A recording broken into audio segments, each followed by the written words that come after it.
Hello everyone, welcome to our YouTube channel Shiksha Alliance. Today we are going to start our daily current affairs session in which we will cover important news from several newspaper, PIB and various government sources. So let's begin our session. Our first topic is Inspire Award मानक. तो हम जानेंगे inspire award मानक के बारे में. Ministry of science and technology have presented inspire award to 60 startup and financial support to over 50,000 student in order to attract more and more talent towards science.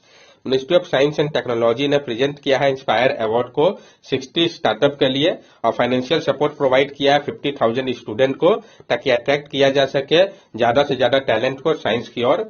मानक millions mind augmenting national aspiration and knowledge were launch in 2017 with the aim to target 1 million original idea innovation rooted in science and technology and create a culture of creativity among school students. मानक जो कि आपका millions mind augmenting national aspiration and knowledge के लिए है, इसको launch किया गया था 2017 में. इसका मकसद है टारगेट करना 1 मिलियन ओरिजिनल आइडिया या इनोवेशन को जो कि रूटेड हो साइंस एंड टेक्नोलॉजी में और क्रिएट किया जाए एक ऐसा कल्चर को जो कि क्रिएटिविटी होगा स्कूल स्टूडेंट के लिए. नेक्स्ट टॉपिक है हमारा new rules for child welfare panel member. नया रूल तैयार किया गया है चाइल्ड वेलफेयर पैनल मेंबर के लिए, तो हम जानेंगे. Recently amended juvenile justice care and protection amendment model amendment rule 2022 rules bar a person associated with an organization receiving foreign fund to be a part of child welfare committee. जो भी हाल ही में अमेंडमेंट किया गया है juvenile justice care and protection amendment model amendment rule 2022 rules को, यह बार करता है पर्सन को जो कि एसोसिएटेड होंगे किसी भी ऑर्गेनाइजेशन से जो कि रिसीव कर रहा हो फॉरेन फंड को, कि वो बात नहीं हो सकते चाइल्ड वेलफेयर कमिटी के. The committee is tasked with care and protection of children who are abuse exploited abandoned and orphan. ये जो कमिटी है इसका काम है केयर करना और प्रोटेक्ट करना चिल्ड्रेन को जो कि अब्यूज हो रहे हो, एक्सप्लॉइट हो रहे हो या अबैंडन्ड या ऑर्फेंड हो. की हाईलाइट क्या है इसको देखते हैं हम. Rule 15(4)(b of the model rule 2021 it state a person associated with an organization receiving foreign contribution shall not be eligible to be a chairperson or member of the committee. जो rule 15(4)(b है model rule 2021 का, ये कहता है कि जो person associated होंगे organisation से जिसको कि फॉरेन कंट्रीब्यूशन मिलता होगा वो एलिजिबल नहीं है चेयरपर्सन या मेंबर के लिए उस कमिटी के. Rule 15(4)(c it says that any person working in the implementation of Juvenile Justice Act in any NGO or organization such that espouse a conflict of interest will also be ineligible to be on a CWC. और जो rule 15(4)(c है ये कहता है कोई भी person जो कि वर्क कर रहा हो इम्प्लीमेंटेशन में जुवेनाइल जस्टिस एक्ट को किसी भी एनजीओ या ऑर्गेनाइजेशन में, तो अगर कोई कॉन्फ्लिक्ट होता है इंटरेस्ट का तो वो भी इनएलिजिबल होंगे working committee child welfare committee के मेंबर बनने से. क्लोज 1 जो है एनी फैमिली मेंबर और close relation working for an NGO will also be disqualified to be on a CWC. कोई भी फैमिली मेंबर या जो क्लोज रिलेशन है जो कि वर्क कर रहा हो एनजीओ पे उनको भी डिस्क्वालिफाई किया गया कि वो भी नहीं बन सकते चाइल्ड वेलफेयर कमेटी के member. Person working in rescue and rehabilitation in this district. जो पर्सन जो कि काम कर रहा है रेस्क्यू या रिहेबिलिटेशन में डिस्ट्रिक्ट में, कोई भी पर्सन जो कि रिप्रेजेंट करते हो किसी भी रनिंग चाइल्ड केयर इंस्टीट्यूशन को या मेंबर को बोर्ड ऑफ ट्रस्ट को किसी भी एनजीओ के, तो वो भी एलिजिबल नहीं है. Retired judicial officer they have also been omitted from the category of person who can be consider for appointment to each CWC. और जो रिटायर्ड जुडिशियल ऑफिसर है उनको भी ओमिट किया गया इस कैटेगरी ऑफ पर्सन से जिनको कंसीडर किया जाएगा अपॉइंटमेंट के लिए चाइल्ड वेलफेयर कमेटी के मेंबर के तौर पे. चाइल्ड वेलफेयर कमेटी के बारे में हम जान ले तो under juvenile justice act a child welfare committee appointed by the state government under the juvenile justice act had the authority to dispose of cases of children in need of care and protection brought before them. जो child welfare committee है जिसको appoint किया जाता है state government के द्वारा juvenile justice act के माध्यम से, उनके पास अथॉरिटी होता है कि वो डिस्पोज कर सकते हैं केसेस को चिल्ड्रेन के लिए जिनको आवश्यकता है केयर या प्रोटेक्शन की.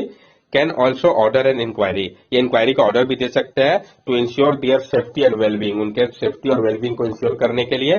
ऑर्डर फॉर रिहेबिलिटेशन, उनका रिहेबिलिटेशन का ऑर्डर भी दे सकते हैं. आइदर फैमिली बेस्ड केयर जैसे कि रिस्टोर करना फैमिली या गार्जियन को, एडॉप्शन, फॉस्टर केयर व उनको वापस से भेजना चाइल्ड केयर इंस्टीट्यूशन में, ये ऑर्डर भी वो पास कर सकते हैं. Foreign Contribution Regulation Act 2010 it only bars certain category of people and organization from receiving foreign fund. जो फॉरेन कंट्रीब्यूशन रेगुलेशन एक्ट है 2010 का, ये बार करता है कुछ कैटेगरी ऑफ पीपल को ऑर्गेनाइजेशन को कि वो रिसीव नहीं कर सकते फॉरेन फंड को. कौन कौन? तो जो कैंडिडेट जो कि इलेक्शन लड़ रहे हो, जजेस हो गए, गवर्नमेंट एम्प्लॉय हो गए, मेंबर हो गए किसी भी लेजिस्लेचर के, political party, journalist, media organization, इन सबको बार करता है ये. नेक्स्ट टॉपिक है हमारा नेशनल टेक्निकल टेक्सटाइल मिशन। तो हम जानेंगे NTTM के बारे में, नेशनल टेक्निकल टेक्सटाइल मिशन के बारे में। Government has launch project under NTTM in various area, example speciality fibre, sustainable fibre, geo textile, mobile tech and sports textile. Government ने लॉन्च किया प्रोजेक्ट को नेशनल टेक्निकल टेक्सटाइल मिशन के अंतर्गत various area के लिए, जैसे कि आपका स्पेशलिटी फाइबर हो गया, सस्टेनेबल फाइबर है, geo textile, mobile tech, sports textile हो गया। ये टेक्निकल टेक्सटाइल है क्या? Technical textile are defined as textile material and product manufacture primarily for their technical performance and functional property rather than aesthetic and decorative characteristic. जो technical textile है उसको define किया गया है कि एक टेक्सटाइल मटेरियल या प्रोडक्ट है जिसको मैन्युफैक्चर किया जा रहा है मेनली टेक्निकल परफॉर्मेंस और फंक्शनल प्रॉपर्टी के लिए, ना कि इसके एस्थेटिक या डेकोरेटिव कैरेक्टरिस्टिक के लिए। Depending upon their application area, technical textile products are divided into 12 broad category. Depend करते हुए इसके एप्लीकेशन एरिया को टेक्निकल टेक्सटाइल को डिवाइड किया गया है इसके प्रोडक्ट को 12 ब्रॉड कैटेगरीज में।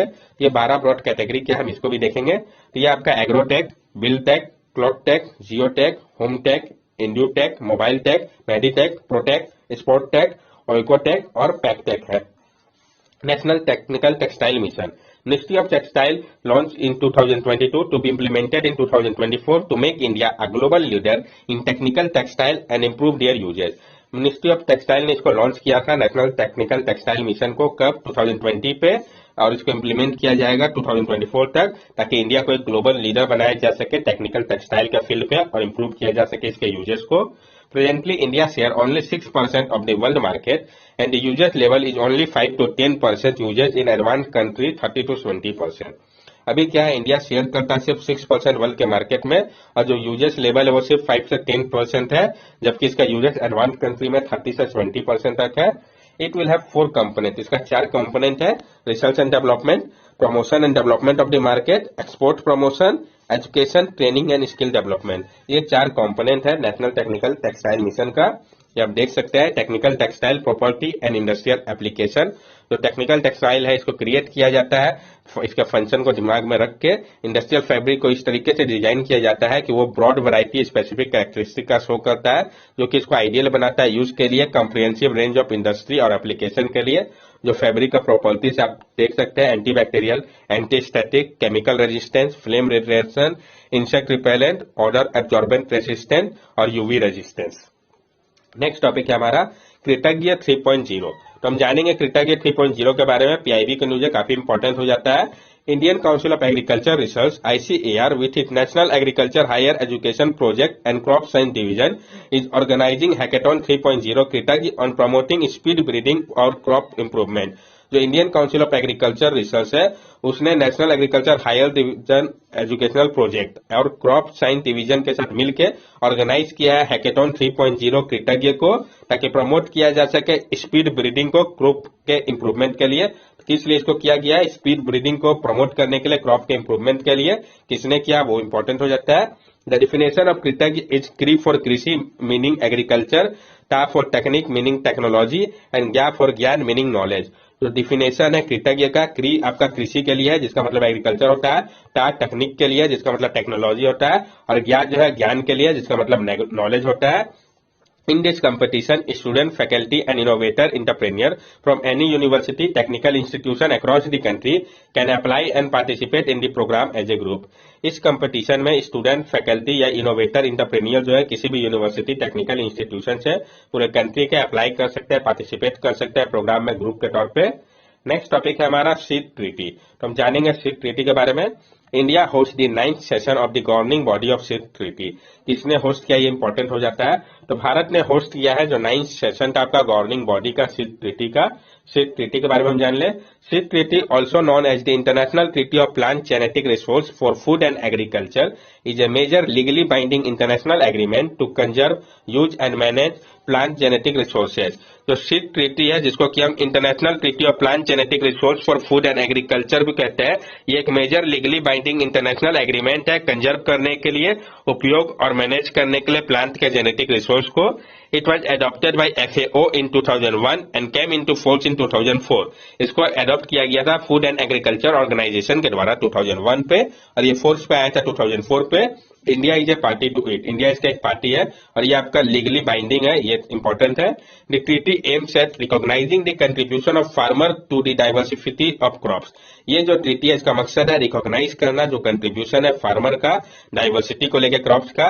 Provide access to plant genetic material, ये प्रोवाइड करता है एक्सेस प्लांट के जेनेटिक मटेरियल के लिए। ये इंश्योर करता है शेयरिंग ऑफ बेनिफिट को। The treaty enables sharing of 64 of our most important crops to an easily accessible global pool of genetic resource। ये जो ट्रीटी है ये इनेबल करता है शेयरिंग 64 हमारे मोस्ट इंपॉर्टेंट क्रॉप को एक easily accessible global pool of genetic resource के माध्यम से। Protection of plant variety and farmer right act 2001, जो आपका protection of plant variety and farmer right act है 2001 का, ये रिकॉग्नाइज करता है कंट्रीब्यूशन को दोनों ही कमर्शियल प्लांट ब्रीडर और फार्मर का प्लांट ब्रीडिंग एक्टिविटी के लिए। जो राइट है इस एक्ट के अंतर्गत, तो breeder right, researcher right, farmer right, इन सबको समझेंगे। Breeder right exclusive right to produce, sell, market, distribute, import और एक्सपोर्ट द प्रोटेक्टेड वैरायटी। जो ब्रीडर राइट होता है ये एक्सक्लूसिव राइट होता है प्रोड्यूस करने के लिए, सेल करने के लिए, मार्केट, डिस्ट्रीब्यूट, इंपोर्ट, एक्सपोर्ट के लिए प्रोटेक्टेड वैरायटी का। Researcher right, researcher can use any of the registered variety under the act for conducting experiment और रिसर्च। जो रिसर्चर राइट होता है इसमें रिसर्चर जो है वो यूज कर सकते हैं किसी भी रजिस्टर्ड वैरायटी को इस एक्ट के अंतर्गत कंडक्ट करने के लिए, एक्सपेरिमेंट या रिसर्च के लिए। फार्मर राइट क्या है, जो फार्मर है वो सेव कर सकते हैं, यूज कर सकते हैं, शो कर सकते हैं, रिशो कर सकते हैं, एक्सचेंज कर सकते हैं, शेयर कर सकते हैं, सेल कर सकते हैं, लेकिन ब्रांडेड सीड को वो सेल नहीं कर सकते अपने फार्म प्रोड्यूस से। वो इंक्लूड करता है सीड को, वैरायटी जो कि प्रोटेक्टेड है आपका protection of plant variety and farmer right act 2001 के माध्यम से। फार्मर जो कि इवॉल्व कर सकते हैं, डेवलप कर सकते हैं नया न्यू वैरायटी को, उनको इंटाइटल किया गया कि रजिस्टर करे, वो प्रोटेक्ट करे मैनर को ब्रीडर वैरायटी के तौर पे। नेक्स्ट टॉपिक है हमारा इकोलॉजी विद एग्रीकल्चर। तो हम जानेंगे इकोलॉजी विद एग्रीकल्चर के बारे में। Ecological needs is the right set of environmental condition under which an animal और प्लांट स्पेसिफाइड विद थ्राइव। जो इकोलॉजिकल नीड्स होता है ये राइट होता है जिसको कि सेट किया जाता है एनवायरमेंटल कंडीशन के अनुसार, जिसके अंतर्गत जो एनिमल या प्लांट स्पीसीज है वो थ्राइव करता है। जो एग्जांपल है आपका इकोलॉजिकल नीड्स का, जैसे कि डंग बीटल हो गया। डंग बीटल क्या करता है, कंज्यूम करता है ये डंग को दोनों ही लार्वा या एडल्ट फॉर्म पे। डंग बीटल स्टोर करता है डंग बॉल को बरो के अंदर और फीमेल जो है उसमें एग ले करती है। ये जो है अलो करता है उसको हैच करने पर लार्वा पे, जिससे क्या होता है उनको इमीडिएट फूड का एक्सेस मिल पाता है। Due to climate change, ecological niches are altering and this may have an impact on agriculture and therefore we need ecological niche modeling using big data and other computative technology।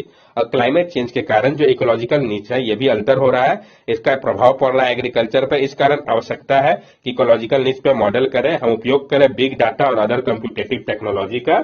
Ecological niche modeling is a predictive tool for identifying new possibility, new inhabitant for an existing habitat, or new geographical location where desirable plant may grow well। Ecological niche modeling जो है ये एक predictive tool है identify करने के लिए नए possibility को। इसमें न्यू इनहेबिटेंट जो है एग्जिस्टिंग हैबिटेंट की जगह पे खोजा जाता है या नया जोग्राफिकल लोकेशन को खोजते हैं हम जहां पर डिजायरेबल प्लांट को ग्रो किया जा सकता है अच्छे से। जैसे कि आपका जो modelling identified 4200 square kilometre new area है जो कि सुटेबल है सैफरन कल्टीवेशन के लिए, जम्मू एंड कश्मीर, हिमाचल प्रदेश, नॉर्थ सिक्किम, इम्फाल, मणिपुर, उदगमंडलम और तमिलनाडु के लिए। Cocos sativus, the saffron plant, is propagated through underground stem called corms. It is thought to be a native of Greece and it grows best under Mediterranean climate condition. Today, Iran grows nearly 90% of the world's saffron, India 5%.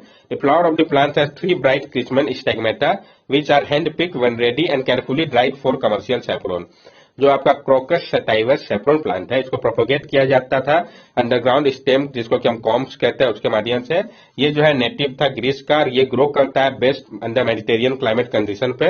लेकिन आज क्या है, Iran जो है वो grow करता है 90% world का सैफरन को, आप समझ सकते होंगे, और इंडिया 5%। जो फ्लावर है प्लांट का उसको 3 ब्राइट क्रिम्सन स्टिग्मेटा होता है जिसको हैंड पिक किया जाता है। जब वो तैयार हो जाता है उसको केयरफुली ड्राइड किया जाता है कमर्शियल सैफरन के तौर पे। ये आप देख सकते हैं जो इकोलॉजिकल नीड जिसकी हम लोगों ने बात की थी, habitat, adaptation, active pattern, presence of other organism, physical condition, ये पूरा समझा रहा है आपको फ्लो चार्ट के माध्यम से। नेक्स्ट टॉपिक है हमारा सोवा वायरस अटैक। तो हम जानेंगे सोवा वायरस अटैक के बारे में। तो जो Indian computer emergency response team है CERT-IN, उन्होंने इश्यू किया एक detail safety advisory new mobile banking trojan virus Sova को लेके। ये जो है सोवा क्या है, ट्रोजन वायरस है मोबाइल बैंकिंग को लेके, इसको CERT ने वार्निंग इश्यू किया है कि ये जो है इंडियन साइबर स्पेस में चुरा रहा है, इंक्रिप्ट कर रहा है एंड्रॉइड फोन के डाटा को और रैंसम की डिमांड कर रहा है। ये जो न्यू बैंकिंग मालवेयर है ये टारगेट करता है बैंक के कस्टमर को जो यूज करता है सोवा एंड्रॉइड ट्रोजन। इसका एबिलिटी है कि ये हार्वेस्ट करे यूजर नेम और पासवर्ड को। जो मालवेयर है हाइड कर देता है खुद को फेक एंड्रॉइड एप्लीकेशन के तौर पे, जो कि डिस्प्ले करता है लोगो लेजिटिमेट एप्लीकेशन का, जैसे कि क्रोम हो गया, अमेजन हो गया, NFT non fungible token platform हो गया। और ये जो है डिसीवर यूजर इसको इंस्टॉल कर लेता है गलती से। ये मालवेयर कैप्चर कर लेता है उसके बाद यूजर के क्रेडेंशियल को, जब यूजर एक्सेस करते हैं अपने बैंक अकाउंट को नेट बैंकिंग एप्लीकेशन के माध्यम से। ये जो वर्जन है सोवा का ये टारगेट किया है 200 मोबाइल एप्लीकेशन को और इसके कारण लार्ज स्केल फाइनेंशियल फ्रॉड को देखा गया है। इस कारण वार्निंग इश्यू किया गया है। That's all for daily current affair session. अगर आपको हमारी वीडियो अच्छी लगी हो तो हमारे चैनल सब्सक्राइब करें, हमारे वीडियो को लाइक करें और ज्यादा से ज्यादा शेयर करें। These are our social media link. From here also you can stay connected with us and give us your valuable feedback. Thank you and have a nice day.